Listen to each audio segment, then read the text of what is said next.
students. So in the last class we have started a new chapter, that is international business, in which we have already discussed what is the meaning of the international business, what are the different types of the international business, that is export, import and the interport.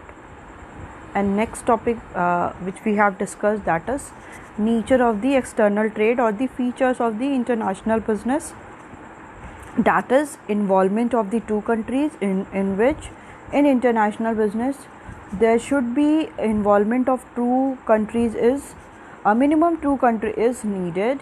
And next one is all the payment which is made or the which is received, it all be go through the in the foreign currency. Okay, we will not continue with the exchange with the home currency.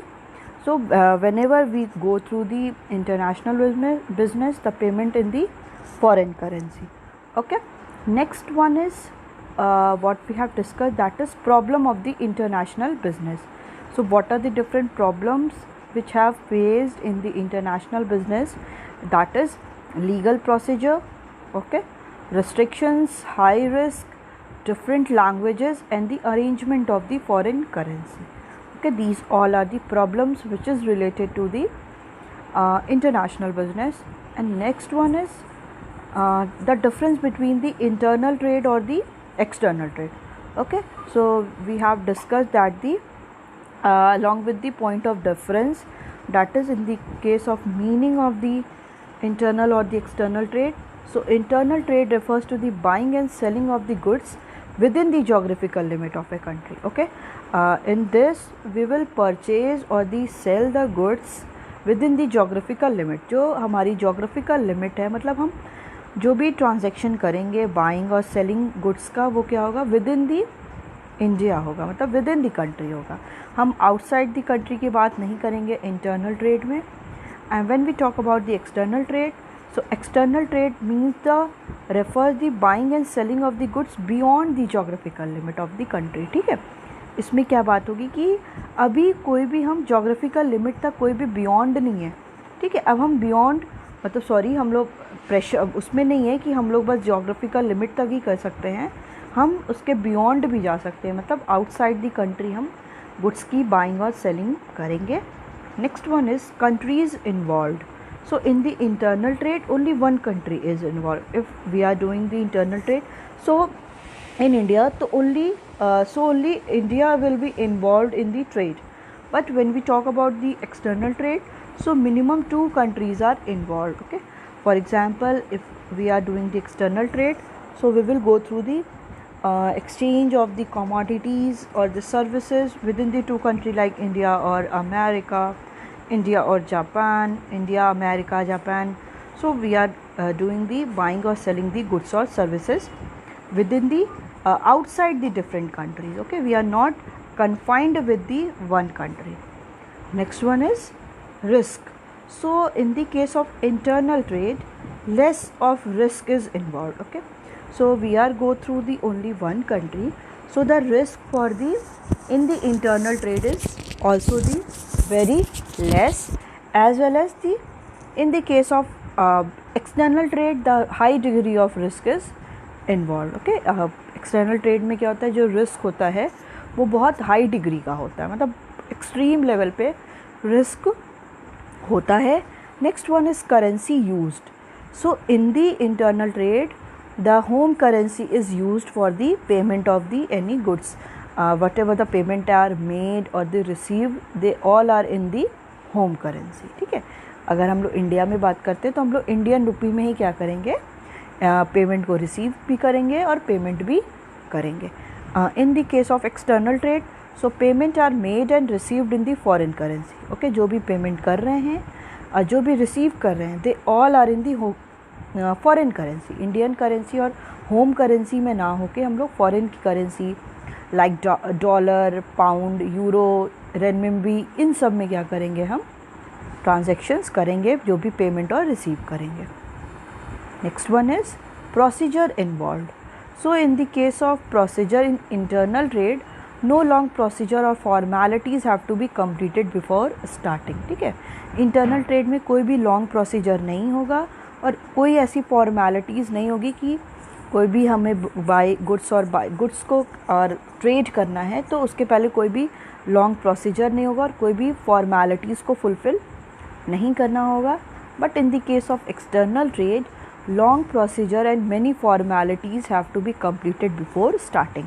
ठीक है, बहुत लंबा procedure होगा, long procedure होगा. Means government से पहले permission लेना होगा, कस्टम क्लियरेंस करना होगा और शिप की बुकिंग करनी पड़ेगी, अपने करेंसी को क्या करना पड़ेगा, एक्सचेंज करना पड़ेगा. तो ये बहुत ज़्यादा फॉर्मेलिटीज़ और रिस्ट्रिक्शंस होती है. जैसे सेवरल आइटम्स पे क्या क्या लेना होता है, एक्सपोर्ट और इम्पोर्ट लाइसेंस भी लेना होता है.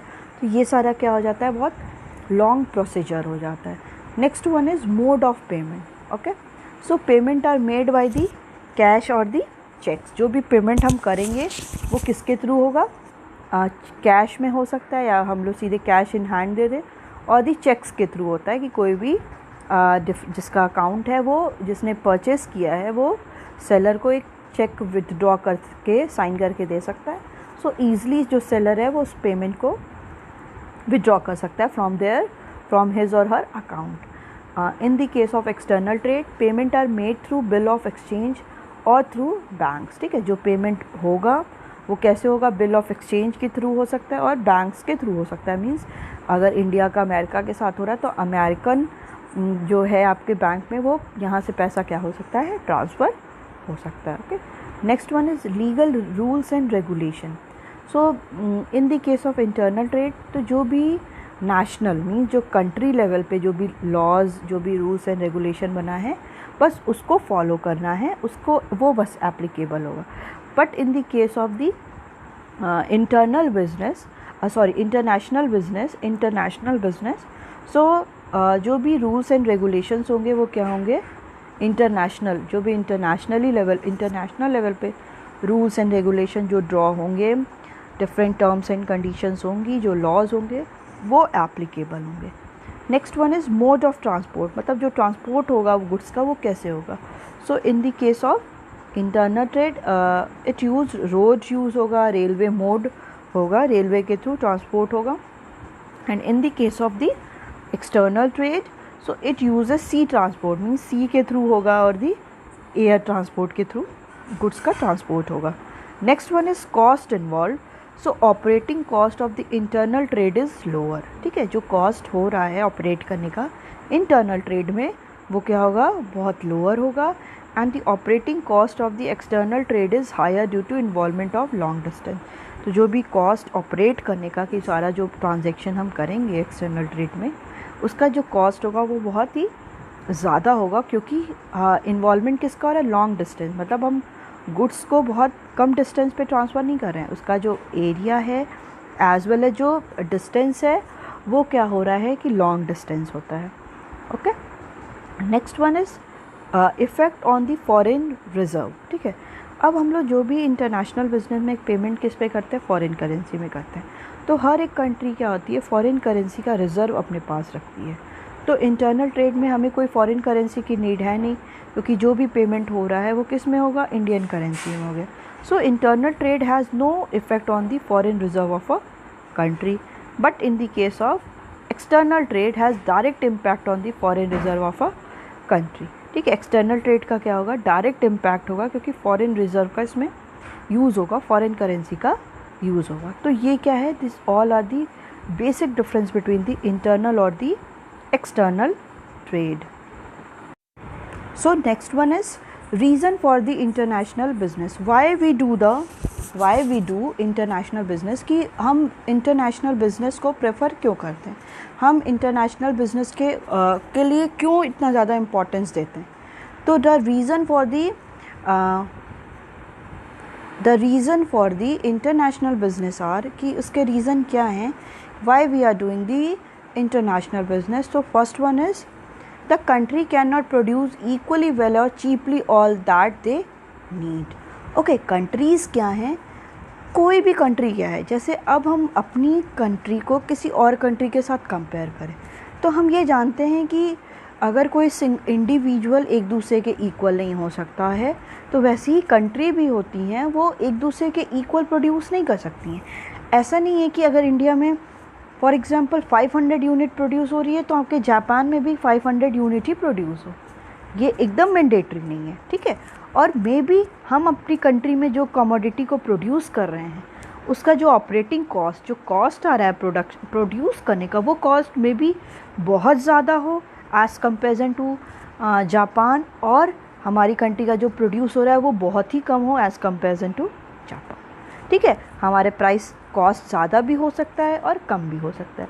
अगर ज़्यादा हो रहा है तो हम क्या सोचेंगे कि हम उस कंट्री से ही अपने गुड्स को मंगा लेते हैं, क्योंकि प्रोडक्शन करने में अगर फॉर एग्जांपल प्रोडक्शन कर रहे हैं, कॉस्ट अगर 100 आ रहा है, वहीं हम जापान से अगर उसको इंपोर्ट कर रहे हैं तो वो 70 रुपीज़ में ही हो जा रहा है, तो 30 रुपीज़ तो हमारा बच रहा है ना।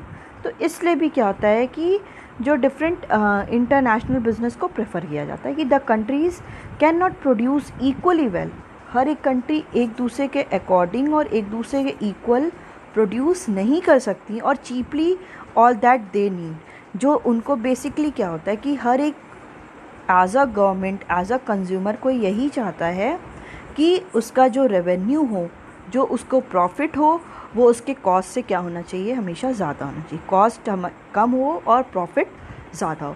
तो हर एक कंट्री भी यही प्रेफर करती है कि अगर हमको उन गुड्स को बाहर से इंपोर्ट करना पड़े जिसमें कॉस्ट हमारा रिड्यूस हो रहा है, मतलब कॉस्ट हमारा हमको कम बेयर करना पड़ रहा है, तो उस कंडीशन पे कोई भी कंट्री यही प्रेफर करती है कि वो उस गुड्स को क्या करे, इंपोर्ट कर ले।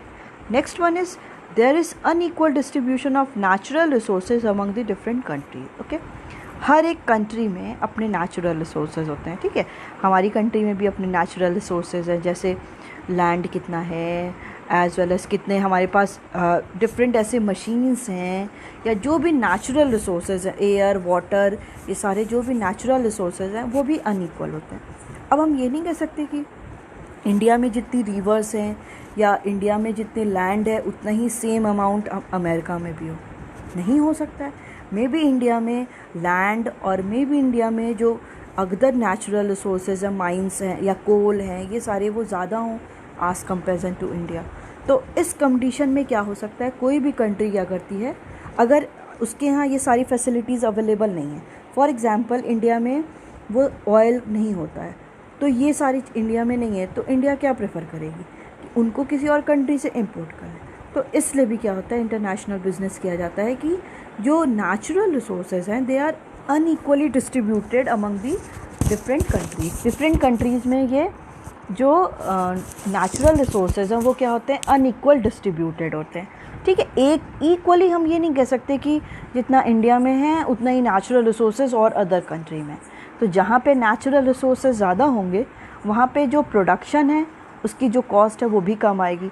तो हर एक कंट्री क्या सोचती है कि why we are wasting so much amount of cost to produce that commodity, we can easily import that product with the minimum price। तो कंट्री यही सोचती है कि हम इन सारे को क्या करें, दूसरी कंट्री से मंगा सकते हैं, इंपोर्ट कर सकते हैं, हम लोग इस पे अपना जो भी रिसोर्सेज है उसको इन्वेस्ट नहीं करते। तो पहली कंडीशन क्या हो गई, पहला रीज़न क्या हो गया कि हर एक कंट्री क्या है, इतनी ज़्यादा इक्वली वेल नहीं है, मीन्स हर एक कंट्री इतनी ज़्यादा डेवलप्ड नहीं है, हर एक कंट्री के पास इतना ज़्यादा रिसोर्सेज भी नहीं है, वो इतना ज़्यादा कमोडिटी को प्रोड्यूस भी नहीं कर सकती है, एंड और वो चीपली भी नहीं प्रोड्यूस कर सकती, बिकॉज जो उसका कॉस्ट आ रहा है प्रोडक्शन का वो बहुत ज़्यादा हो रहा है। In that condition any country prefer to import the goods. Next one is sometimes ये भी होता है कि उसके पास जो वो प्रोड्यूस की है वो बहुत ज़्यादा प्रोड्यूस की है और उसकी डिमांड उतने प्रोडक्ट की नहीं है, तो वो क्या करती है, उस कंडीशन पे उसको एक्सपोर्ट भी कर सकती है। और कभी कभी क्या होता है, ये भी हम देखते हैं सेकंड पॉइंट में, कि जो नेचुरल रिसोर्सेज हैं in every country they are not equally distributed, वो इक्वली डिस्ट्रीब्यूटेड नहीं होते। कुछ कंट्री क्या है, कुछ नेचुरल रिसोर्सेज में ज़्यादा उनके पास अबंडेंट है, कोई कंट्री के पास कुछ नेचुरल रिसोर्सेज अबंडेंट है, तो जो जिसके पास अबंडेंट है उनका प्रोडक्शन भी उससे रिलेटेड क्या होगा, ज़्यादा होगा। तो इसलिए क्या है, अदर कंट्री क्या करती है, प्रेफर करती हैं कि they can easily import that goods which are not producing in their own country, ठीक है। Next one is availability of different factor of productions such as land, labour, capital, raw material different from the among the different nation, ठीक है। जो different factors of production है, as we already know factors of productions क्या होते हैं, the one which are used to produce the any commodity, कि हम अगर कोई कॉमोडिटी को प्रोड्यूस करते हैं तो क्या डिफरेंट हमको नीड है थिंग्स की कि जिससे हम प्रोड्यूस कर सकते हैं। तो उसमें क्या है, लैंड चाहिए, हमें एक प्रॉपर लैंड चाहिए जहाँ पे हम प्रोड्यूस करें, लेबर चाहिए, वर्कर्स चाहिए जो उस पर वो डिफरेंट वर्क करे, एज वेल एज कैपिटल चाहिए, मनी चाहिए जो इन्वेस्ट किया जाए, रॉ मटेरियल चाहिए कि इनपुट चाहिए जिससे हम कॉमोडिटी को प्रोड्यूस कर सके। Differ among the different nation, ठीक है। हर एक कंट्री में जो फैक्टर्स ऑफ प्रोडक्शंस होते हैं वो क्या होते हैं, डिफ़र होते हैं। हम ये नहीं कह सकते कि इंडिया में क्या है जितने लेबर्स हैं उतना ही चाइना में है या कि कोई और रशिया में है। तो ये सारे क्या है, कैपिटल, लेबर, ये सारे क्या हैं कि हम ये कह सकते हैं कि फैक्टर ऑफ प्रोडक्शन हर एक कंट्री में इक्वल नहीं होते हैं, अवेलेबिलिटी उनकी इक्वल नहीं होती है। मे बी लेबर इंडिया में ज़्यादा है, हमको पता है कि इंडिया में क्या है, पॉपुलेशन बहुत ज़्यादा है तो लेबर इंटेंसिव टेक्नोलॉजी यहाँ पे यूज़ होती है। अमेरिका में क्या है, कैपिटल ज़्यादा है, लोगों के पास पैसा ज़्यादा है तो वो लोग क्या करते हैं, कैपिटल इंटेंसिव टेक्नोलॉजी को यूज़ करते हैं। अब हम उन कॉमोडिटी को ज़्यादा प्रोड्यूस करेंगे जो लेबर के थ्रू प्रोड्यूस होती हैं। अब हमारे पास मशीन से रिलेटेड प्रोडक्ट नहीं है, हम क्या करेंगे, उनको वहाँ से इंपोर्ट कर लेंगे। इसीलिए कंट्री क्या करती हैं, इंटरनेशनल बिजनेस को प्रेफर करती हैं। अब अमेरिका में क्या है, कैपिटल से रिलेटेड मतलब मशीन्स और टेक्नोलॉजी में वो लोग बहुत ज़्यादा अपडेटेड हैं, तो उनको ऐसे प्रोडक्ट चाहिए जो लेबर इंटेंसिव हो, मतलब लेबर के थ्रू प्रोड्यूस हो। तो वो अमेरिका क्या करेगी, इंपोर्ट कर लेगी लेबर इंटेंसिव प्रोडक्ट, और इंडिया क्या करेगी, इसको एक्सपोर्ट कर देगी। Okay, next one is difference in labour productivity and production cost due to socio economic, geographical and political reason. ठीक है, अब क्या है, नेक्स्ट हो रहा है, बोल रहा है कि डिफरेंस इन लेबर, मतलब हम जो हमारे लेबर की, इंडिया की लेबर और अदर कंट्री का जो लेबर हैं उनमें क्या हो सकता है, डिफरेंस हो सकता है। मे बी इंडिया के जो लेबर है उनमें कैपेबिलिटी ज़्यादा हो प्रोड्यूस करने की और अमेरिका में ना हो। May be for example I am taking productivity क्या हो, मतलब अगर अमेरिका में जो प्रोड्यूस हो रहा है उनमें जो भी वो प्रोड्यूस कर रहे हैं कमोडिटी, वो उसकी प्रोडक्टिविटी बहुत ज़्यादा है, इंडिया में उतनी प्रोडक्टिविटी नहीं है। और प्रोडक्शन कॉस्ट, अगर कोई भी कमोडिटी प्रोड्यूस हो रही है, हम प्रोड्यूस करते हैं कुछ भी तो कॉस्ट हमको बेयर करना पड़ता है, ऐसा नहीं है कि वो फ्री ऑफ कॉस्ट होगा। तो ये क्या हो सकता है, ये हर एक कंट्री में डिफ़र हो सकता है, लेबर डिफ़र हो सकते हैं, प्रोडक्टिविटी डिफ़र हो सकती है, प्रोडक्शन कॉस्ट डिफ़र हो सकती है। So due to socio economic and geographical and political reason, हर एक की कंडीशन की वजह से, मतलब सोशियो या इकोनॉमिक, कोई बहुत ज़्यादा वहाँ पे लेबर जहाँ पे ज़्यादा चीप है तो वहाँ पे क्या होगा, उनकी वैल्यू क्या होगी, कम होगी, तो उनकी जो सैलरी होगी, जो वेजेस मिलेगा वो कम होगा। जोग्राफिकल कंडीशन की, कोई हर एक कंट्री की क्लाइमेटिक कंडीशन कैसी है, जोग्राफिकल कंडीशन कैसी है, पॉलिटिकल मींस कि वहाँ पे जो पॉलिटिक्स है, जो गवर्नमेंट है वो कितना ज़्यादा फेवर करी, तो इन सारे की वजह से भी ये जो कॉस्ट होता है, लेबर्स होते हैं, प्रोडक्टिविटी होती है, ये भी क्या होती है, डिफ़र करती है। So there is not even a single country which is in better position to produce better quality of product at lower cost. और हम ये भी जानते हैं कोई एक सिंगल कंट्री भी नहीं है जिसको हम ये कह दें कि वो एकदम परफेक्ट है, मतलब वो हर एक कमोडिटी को प्रोड्यूस कर सकती है, उसे कोई भी गुड्स की ज़रूरत नहीं है कि वो किसी और कंट्री से उसको इंपोर्ट कराए। हम एक कह सकते हैं क्योंकि हर एक कंट्री क्या है, ड्यू टू ग्लोबलाइजेशन की वजह से हर एक कंट्री एक दूसरे से क्या है, इंटर रिलेटेड है, मींस सबको एक दूसरे की नीड है। ज़रूरी नहीं कि अमेरिका में वो लोग बहुत ज़्यादा अपडेटेड है तो उन्हें कोई भी किसी और कंट्री से हेल्प लेने की ज़रूरत नहीं है, ऐसा कुछ भी नहीं है। तो there is not even a single country which is in a better position, वो एक बेटर पोजीशन में हो to produce better quality of product at lower cost, कि हर एक प्रोडक्ट की क्वालिटी प्रोडक्ट करें, प्रोड्यूस करें और विद द लोअर कॉस्ट। ठीक है, कॉस्ट उनका एकदम कम हो और जो प्रोडक्ट प्रोड्यूस कर रहे हैं उसकी क्वालिटी एकदम बेस्ट हो, ऐसी कोई भी सिंगल कंट्री नहीं है। दैट्स वाई जो कंट्रीज़ हैं वो क्या करती हैं, अलग अलग कंट्री पे डिपेंडेंट होती हैं और they are deals with the borderless economy. ठीक है, बॉर्डरलेस, कि कोई बॉर्डर के through they are not bound, वो बाउंड नहीं है तो वो क्या करती हैं, डिफरेंट इम्पोर्ट एंड एक्सपोर्ट भी करती हैं. Okay, so next one is as a result each country finds its advantages to produce those selected goods or services that it can produce more effectively and efficiently, and procuring rest through trade with the other country, which the other country can produce at the lower cost. This is the main reason why countries trade with each other and engage in the international business. ठीक है, as a result क्या होता है, each country find it advantageous to produce those selected goods और services. ठीक है, हर एक country क्या होती है कि कुछ प्रोडक्ट में एडवांटेजेस होती है, मतलब वो सेलेक्टेड गुड्स में, जैसे इंडिया में क्या है, एग्रीकल्चरल प्रोडक्ट क्या है, जैसे वीट हो गया, राइस हो गया. इंडिया क्या है इस चीज़ पे बहुत ज़्यादा लेबर इंटेंसिव जितने भी प्रोडक्ट हैं इंडिया उसमें बहुत ज़्यादा ही एडवांटेजेस है, मतलब उसको बहुत ज़्यादा एडवांटेज है कि वो ऐसे प्रोडक्ट में क्या होते बहुत ज़्यादा सेलेक्टेड गुड्स का वो प्रोडक्शन बहुत ज़्यादा करती है.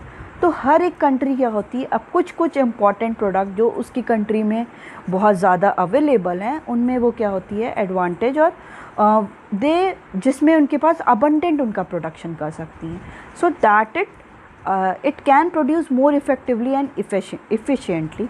अब इसमें क्या है कि अब इंडिया में अगर हम एग्रीकल्चर प्रोडक्ट बहुत ज़्यादा प्रोड्यूस करते हैं तो इंडिया में ये सारे प्रोडक्ट बहुत इफ़ेक्टिवली और एफिशिएंटली प्रोड्यूस हो जाते हैं, procuring rest through the trade with the other country. और जो प्रोडक्ट इंडिया में India is not able to produce those good, in that condition India will import that good to the other country. India क्या करती है, from the other countries से वो सारे goods को इम्पोर्ट कर लेती है. जैसे इंडिया क्या है, कुछ ऐसे प्रोडक्ट में बहुत एफिशिएंट है और इफ़ेक्टिव है, मतलब डिफरेंट प्रोडक्ट को वो ईज़िली प्रोड्यूस कर सकती है. और जिन गुड्स को वो प्रोड्यूस नहीं कर पा रही है क्योंकि उसका कॉस्ट ऑफ प्रोडक्शन, मतलब जो प्रोड्यूस करने का कॉस्ट है वो भी बहुत ज़्यादा है, उस गुड्स को वो क्या करती है, दूसरी कंट्री से इम्पोर्ट कर लेती है. Okay, which the other country can produce at the lower cost. जो वही अदर कंट्री जो इंडिया में कॉस्ट लग रहा है प्रोड्यूस करने का बहुत ज़्यादा है, वही अदर कंट्री के लिए क्या होगा, बहुत लोअर कॉस्ट है. इस कंडीशन पे इंडिया क्या करेगी कि उन गुड्स को इंपोर्ट कर लेंगे. फॉर एग्जांपल अब हमारे यहाँ जैसे जो एग्रीकल्चरल प्रोडक्ट हैं उनकी हमारे कंट्री हम लोग क्या है, इसमें हम लोग एफिशिएंट है कि हम लोग प्रोड्यूस कर सकते हैं और इसकी जो वैल्यू है हमारे लिए, कॉस्ट ऑफ प्रोडक्शन भी बहुत कम है. वैसे ही कुछ अदर कंट्री भी हैं जिनके पास कैपिटल इंटेंसिव टेक्नोलॉजी, तो वो कैपिटल से रिलेटेड प्रोडक्ट को वो ईजिली प्रोड्यूस कर सकते हैं, तो उनकी वो कॉस्ट क्या है, कम है, और हमारे लिए उसी की कॉस्ट क्या है, बहुत ज़्यादा है. तो हम उन गुड्स को प्रोड्यूस नहीं करते हैं क्योंकि जिसमें कॉस्ट ऑफ प्रोडक्शन बहुत ज़्यादा होगा, हम उन गुड्स को क्या करते हैं, दूसरी कंट्री से इम्पोर्ट कर लेते हैं. जैसे हम करते हैं वैसे अदर कंट्री भी क्या करती है, उन गुड्स को अपनी कंट्री में इम्पोर्ट कर लेती है. Okay, this is the main reason why country trade with each other and engage in the international business. यही क्या है, ये मेन रीज़न है कि जो कंट्रीज़ क्या करती हैं, ट्रेड करती हैं एक दूसरे के साथ and engage in the international business, और इंटरनेशनल बिजनेस में इंगेज होती है. यही सारे रीज़न है. Only because of that the countries prefer to trade with the each other, कि वो एक दूसरे के साथ ट्रेड करने को प्रेफर करती हैं. Okay, so next one is international business versus domestic business. Okay, so the next topic is कि what are the different advantage or the disadvantage when we compare both international business or the domestic business. Okay, so conducting international business is more complex than the domestic business because of the variation in the political, socio-cultural and economic environment.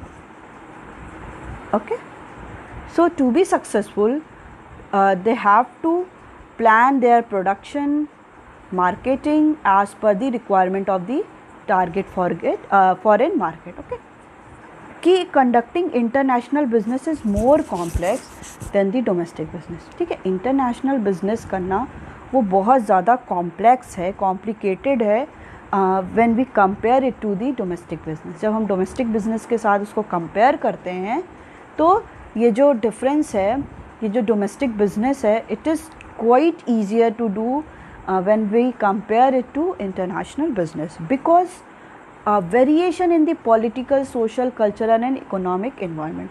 इसलिए क्योंकि अगर हम domestic business कर रहे हैं तो हमें यहाँ के टेस्ट प्रेफरेंस पता है, यहाँ का कॉस्ट पता है, लोगों की डिमांड पता है. अदर कंट्री की क्या है, हमको नहीं पता कि वहाँ पे सोशल